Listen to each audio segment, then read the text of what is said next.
that had never been directly confided, but rather blurted by Gus Hart to her husband in bed or to Melanie over a cup of coffee.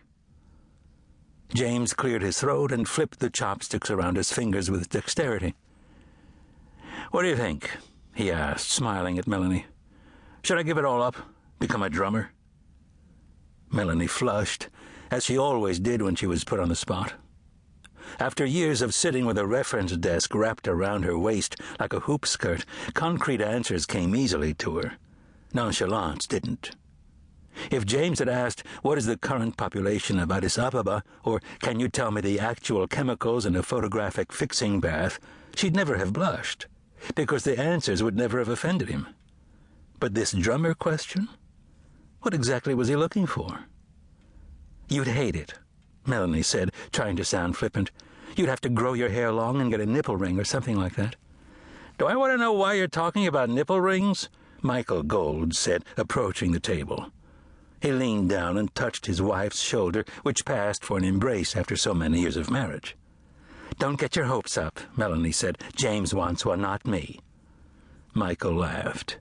"I think that's automatic grounds for losing your board certification." "Why?" James frowned. "Remember that Nobel laureate we met on the cruise to Alaska last summer? He had a hoop through his eyebrow." "Exactly," Michael said. "You don't have to have board certification to create a poem entirely out of curse words." He shook out his napkin and settled it in his lap. "Where's Gus?" James checked his watch. He lived by it. Gus didn't wear one at all. It drove him crazy. "I think she was taking Kate to a friend's for a sleepover." "Did you order yet?" Michael asked. "Gus orders," James said. An excuse. Gus was usually there first, and as in all other things, Gus was the one who kept the meal running smoothly. As if her husband had invoked her, Augusta Hart rushed through the door of the Chinese restaurant. "God, I'm late," she said, unbuttoning her coat with one hand. "You cannot imagine the day I've had." The other three leaned forward, expecting one of her infamous stories, but instead Gus waved over a waiter. "The usual," she said, smiling brightly. The usual? Melanie, Michael, and James looked at each other. Was it that easy? Gus was a professional waiter. Not the kind who carried food to tables, but the one who sacrificed time so that someone else wouldn't have to. Busy New Englanders solicited her business, other people's time, when they didn't want to wait in line at the motor vehicles division or sit around all day for the cable TV repairman. She began to tame her curly red hair. "First," she said, an elastic band clamped between her teeth, "I spent the morning at the motor vehicles division, which is awful under the best of circumstances." She bravely attempted a ponytail, something like leashing a current of electricity, and glanced up.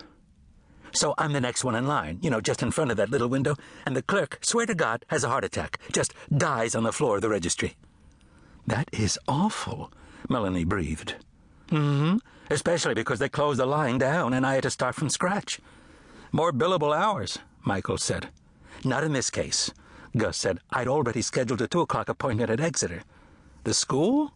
"Yeah, with a Mr. J. Foxhill. He turned out to be a third former with a lot of extra cash who needed someone to sit in detention for him by proxy." James laughed. "That's ingenuity." Needless to say, it wasn't acceptable to the headmaster, who wasted my time with a lecture about adult responsibility, even after I told him I didn't know any more about the plan than he had. And then, when I go to pick up Kate from soccer practice, the car gets a flat. And by the time I change the spare and get to the playing field, she's already found a ride to Susan's house. "Gus," Melanie said, "what happened to the clerk?" "You changed a tire?" James said, as if Melanie hadn't spoken. "I'm impressed." "So was I, but just in case it's on backwards, I want to take your car downtown tonight." "You're working again?" Gus nodded, smiling as the waiter delivered their food. "I'm headed to the box office for Metallica tickets." "What happened to the clerk?" Melanie said more forcefully. They all stared at her. "Geez, Mel," Gus said. "You don't have to yell." Melanie flushed, and Gus immediately gentled her voice. "I don't know what happened, actually," she admitted.